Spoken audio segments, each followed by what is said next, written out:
gagasannya. Yang pertama, katanya Plotinus, hidup ini ada dimensi ruhaniyah, ada dimensi jasmaniah. Ada dimensi spiritual, ada dimensi fisikal. Ini sebenarnya semua orang sudah ngerti, sudah tahu. Cuma bedanya kalau orang biasa dibilangi begini, oh iya Pak, terus sudah selesai. Tapi para filosof, para ilmuwan, mereka yang mencari dan mengejar kebenaran, ya tidak berhenti begitu. Lah terus ngapain kalau hidup itu ada rohani, ada jasmani? Posisinya rohani di mana, jasmani di mana? Itu urutan apa hierarki, seri apa paralel, atau satu lebih penting dari yang lain, atau sama-sama penting, menyikapinya gimana, panjang. Makanya tadi saya bilang, orang ngerti satu pengetahuan, harusnya dia terus sadar ternyata banyak sekali yang saya tidak ngerti. Semakin orang pintar, semakin dia harusnya tidak sombong. Tapi kalau ada orang gara-gara pengetahuannya kok dia sombong, sebenarnya dia belum pintar. Karena dia tidak sadar bahwa sangat banyak yang dia tidak tahu dibandingkan ketika dia memang aslinya belum tahu. Oke, jadi hidup itu ada material, ada spiritual. Ya nanti ini sebenarnya melanjutkan gagasannya Plato. Gagasannya Plato kan segala sesuatu itu ada ideanya, ada meternya. Idea itu gagasan idealnya, meter itu perwujudannya, yang nanti disempurnakan di Aristoteles. Jadi di kepalaku ada ide tentang teh dan minum. Nah, gagasan ide tentang teh dan minum itu sekarang muncul di depanku. Ini meternya. Meter yang nyambung dengan gagasanku tentang teh. Ketika saya begini kan kalian langsung bisa menangkap bahwa ini namanya minum. Mungkin saya minumnya nggak langsung dari gelas, tapi pakai sedotan. Kan beda. Ada yang dari gelas, ada yang dari sedotan. Tapi kalian tetap menyebut itu minum. Kenapa? Ada ide tentang minum di kepala kita.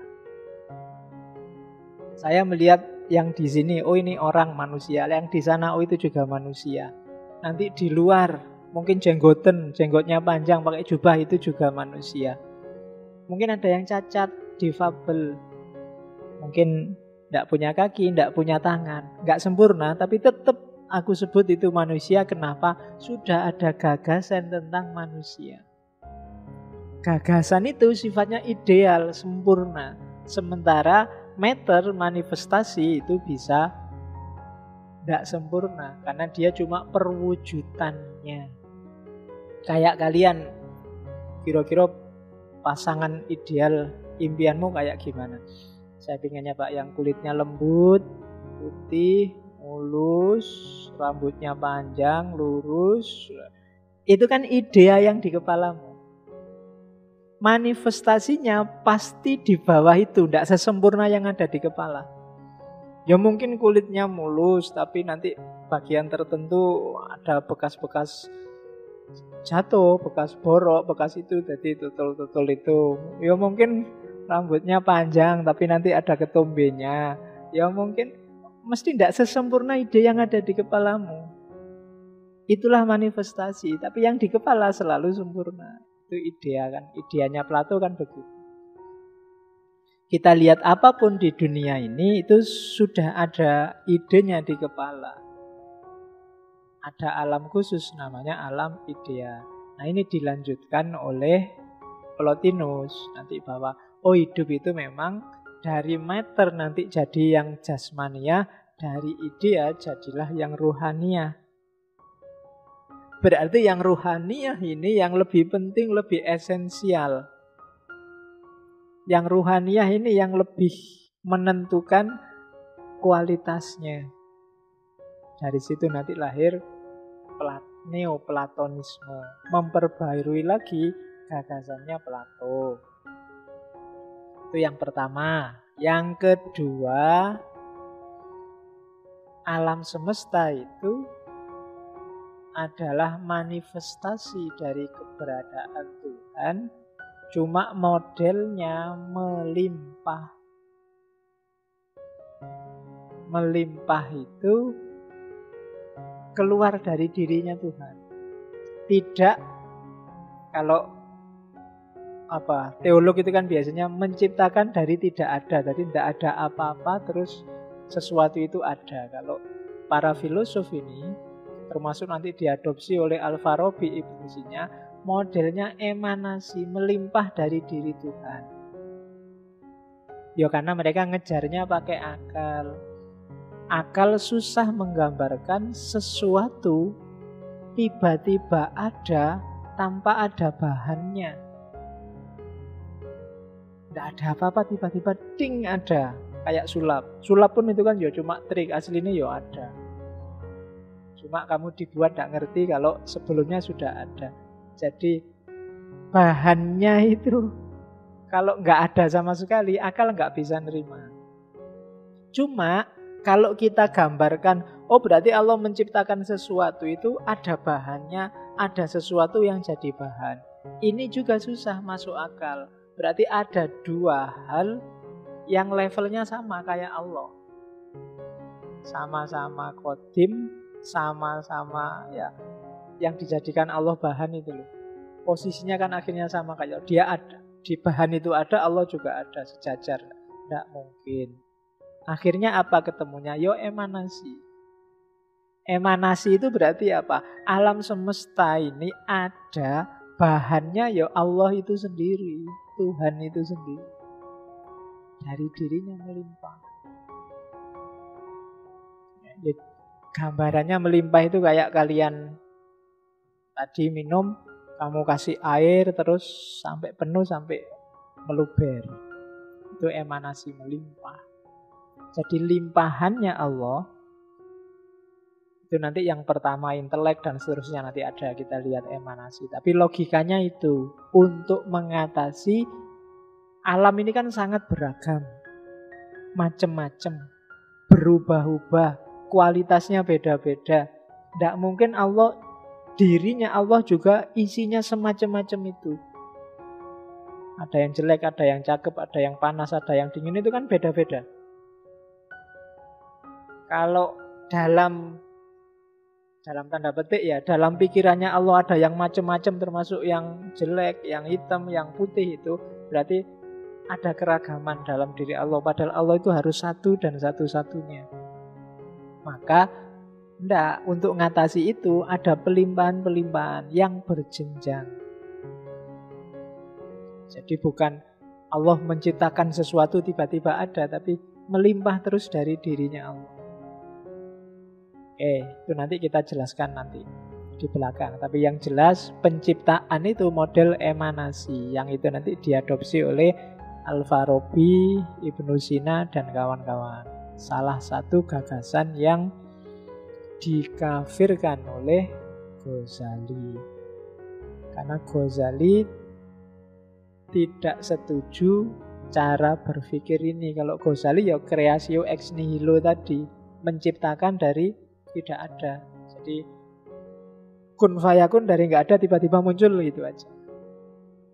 Nah, kalau filosof kan ditanya, lo muncul itu sumbernya dari mana, bahannya apa? Apa dari tidak ada apa-apa tiba-tiba muncul gagasan di kepalanya Tuhan? Dari tidak ada gagasan, dari ada gagasan, itu kan berarti Tuhan berubah juga. Dari tidak pengen mencipta jadi pengen mencipta. Oh, ada yang bisa mempengaruhi Tuhan ya? Itu filosof mikirnya sampai ke situ. Ya, jadi kamu kan nggak nyampe ke sana. Filosof nyampe ke sana. Ya kayak menciptakan itu kan berarti ada fase ketika segala sesuatu tidak ada, terus ada. Dari tidak ada jadi ada, ini kan waktu namanya. Padahal yang namanya waktu itu kan hasil rotasi dari, ya kayak kalian hari ini besok itu kan putaran alam ini. Lah kalau alamnya nggak ada, apa bisa waktunya ada? Itu bulat lagi sampai ke situ. Ya. Terus yang ketiga, nanti emanasi kita jelaskan lebih detail. Tuhan itu keindahan dan juga kebaikan sebenarnya, dan juga sumber kebaikan, sumber keindahan. Kalau kalian suka yang indah-indah, harusnya suka sama Tuhan, harusnya cinta sama Allah. Kenapa tidak? Karena pikiranmu hari ini agak terkondisikan oleh cara berpikir yang materialistik. Menurutmu yang indah itu yang ada sosoknya, yang bisa diakses oleh panca inderamu. Itu baru kamu sebut indah. Lihat bunga indah sekali ya, lihat pohon indah sekali ya. Kalau levelmu masih ini, masih susah menangkap keindahan Tuhan. Kalau kamu sudah bisa lihat bunga indah sekali ya, dan kamu memahami, kamu bisa melihat Tuhan di balik yang indah itu, kamu bisa nanti jatuh cinta sama Allah. Tapi kalau masih belum, ya susah. Masih, iya ya kok cinta sama Allah itu kan susah. Kamu selama ini kan dipaksa terus sama Allah. Ayo sholat, ayo puasa, ayo, kan selalu begitu. Jadi Allah jadi tukang perintah. Padahal dia sumber segala kebaikan. Tak kasih contoh ya. Mungkin kamu punya teman atau punya sahabat, anak ini baik sekali meskipun wajahnya jelek. Dia kan kamu sukai, kamu nyaman dekat sama dia, kamu gak rela orang ganggu dia meskipun secara fisik dia jelek, mungkin juga miskin, tapi hatinya baik. Itu salah satu contoh kamu suka cinta sesuatu yang tidak materi, karena ketulusannya mungkin, ketekunannya mungkin. Kamu punya bibit itu, cuma sayangnya gak berkembang karena sehari-hari kamu dicekoi cara berpikir material, kuantitatif. Ilmu pun kamu diukur kan, ilmumu ini kelas A, kelas B, atau kelas E. Di kampus kan selalu begitu. Jadi diukur kuantitasnya. Sehingga kamu agak kesulitan ketika harus membaca hal-hal yang sifatnya kualitatif. Cara berpikir kita selalu kuantitatif. Dan dalam agama pun akhirnya kan terimbas itu. Ketika orang pokoknya yang kuantitatif, jelas dalilnya apa, hadisnya apa, surat apa, ayat berapa, selalu mau bukti yang kelihatan mata. Sehingga ruhaniyah kita jadinya tidak cerdas. Karena ruhaniyah kita tidak cerdas, ya kita tidak bisa membaca keindahan Tuhan. Sehingga jatuh cinta sama Tuhan itu jadi susah. Relasi kita sama Tuhan itu jadinya kayak relasi orang yang merintah dan orang yang diperintah. Ya tidak indah lagi. Jadinya kita kayak, kan sering analoginya kita robotnya, kita budaknya kita. Kalau di Plotinus enggak, yang pertama-tama kualitas Tuhan itu keindahan. Tuhan itu indah. Dan kalau pengen tahu indahnya Tuhan di mana, lihat di manusia. Bukan fisiknya loh ya, tapi ruhaniyahnya. Manusia itu diciptakan Tuhan dalam citranya. Jadi wajah kita itu wajah Tuhan, tapi bukan wajah fisik, tapi wajah rohani kita. Wajah spiritual kita itu wajah ketuhanan. Yang itu tidak ada di semua makhluk yang lain. Jadi citra Tuhan adalah citra manusia. Maka manusia ideal, insan kamil, kalau bahasa sufinya, itu adalah mereka yang paling bagus memerankan Tuhan. Dari sisi akhlaknya pasti, dari sisi kualitasnya. Bahasa sufinya kan takholak bi akhlakillah. Jadi manusia paling baik itu manusia yang actingnya paling pas kayak Tuhan. Ya, acting jadi Tuhan itu bukan acting menghakimi, mengkafir-kafirkan. Ya, tapi takholak bi akhlakillah. Berakhlak kayak Tuhan itu maha penyayang, maha pemaaf, maha bijaksana. Tuhan itu maha teliti, maha adil. Ini kan kualitas-kualitas ketuhanan semua. Semua sifat Tuhan itu memang dikabarkan oleh Allah pada kita biar kita tiru. Ya karena memang sejatinya Allah kan kita nggak bisa akses kecuali dari Allah sendiri yang memberi kabar pada kita. Termasuk sifat-sifatnya. Maka insan kamil versi neoplatonik ya mereka yang paling dekat karakternya dengan Tuhan. Itulah yang paling baik. Karena itu sebagai konsekuensi semua yang di atas, Plotinus meranking. Kalau tadi ada jasmani sama rohani, maka yang esensial, ideal itu yang rohani. Yang jasmani itu jadikan perangkat, jadikan alat untuk kesuksesan yang rohani. Jadi sunatullahnya begitu. Awas kebalik.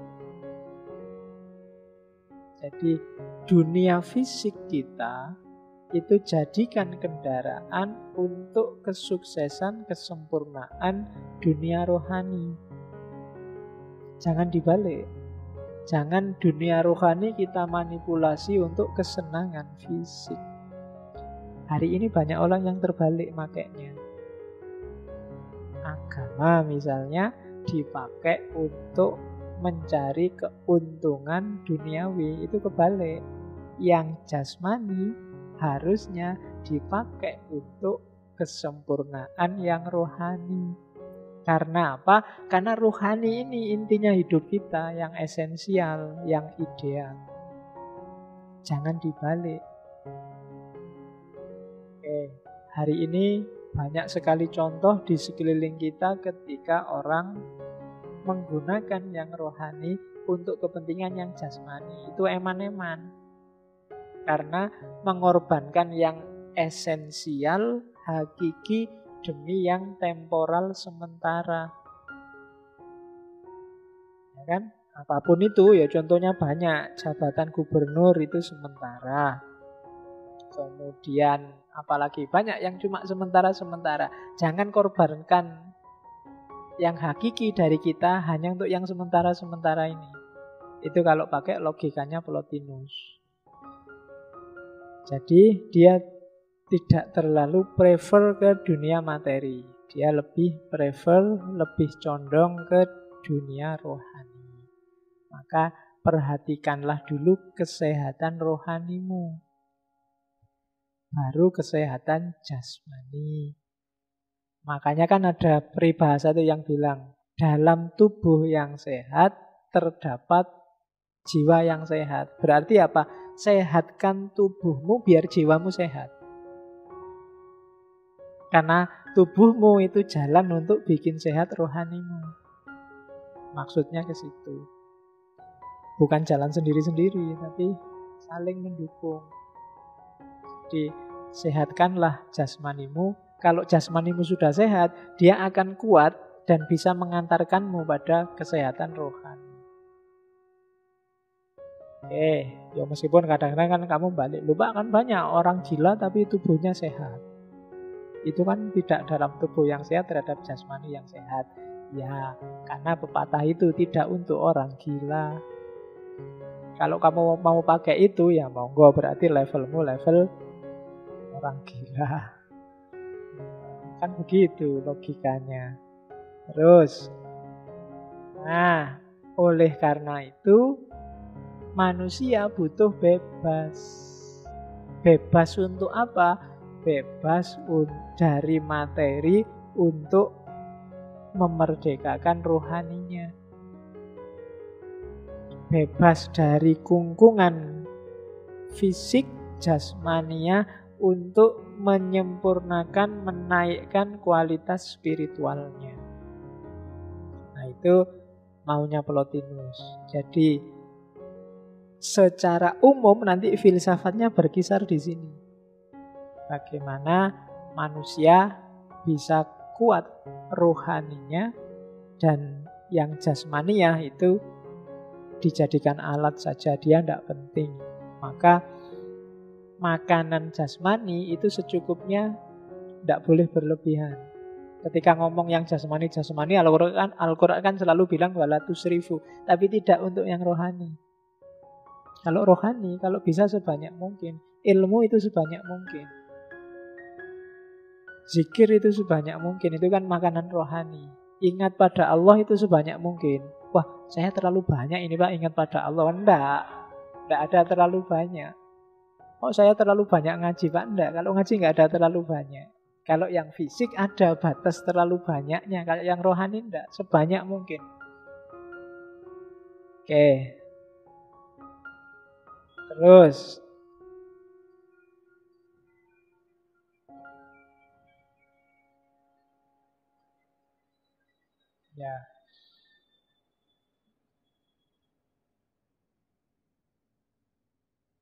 ya, enak ya ada iklannya. Bisa bernafas sebentar. Terus selanjutnya, kalau ini sudah sering kita bahas dalam kajian-kajian tasawuf. Yang pertama, manusia punya hakikat ketuhanan dalam dirinya. Maka sadarilah itu. Kalau kamu tidak sadar, kamu kehilangan sesuatu yang paling berharga dalam hidupmu. Jadi hampir semua sufi bilang dengan gayanya masing-masing bahwa dalam diri kita ada kandungan ketuhanan. Apakah itu gaya sufi yang nadhori, apa sufi yang falsafi. Bahkan letter luck-nya Al-Quran kalau mau yang harafiah juga beberapa ayat mengindikasikan bahwa dalam diri manusia ada Tuhan. Misalnya kalau yang letter luck ada kalimat wana fakhofihi min ruhi, dan kutiupkan dalam dirinya bagian dari ruhku. Itu kan menunjukkan ada unsur ketuhanan dalam diri kita. Sadari itu. Jangan terus selesai. Saya bilang tadi kebanyakan kita terus selesai. Sudah ngerti ya kalau dalam diri kita ada Tuhan? Iya Pak, saya tahu Pak. Tahu dok terus sudah. Tidak bisa begitu. Kalau ngerti terus ngapain kan begitu.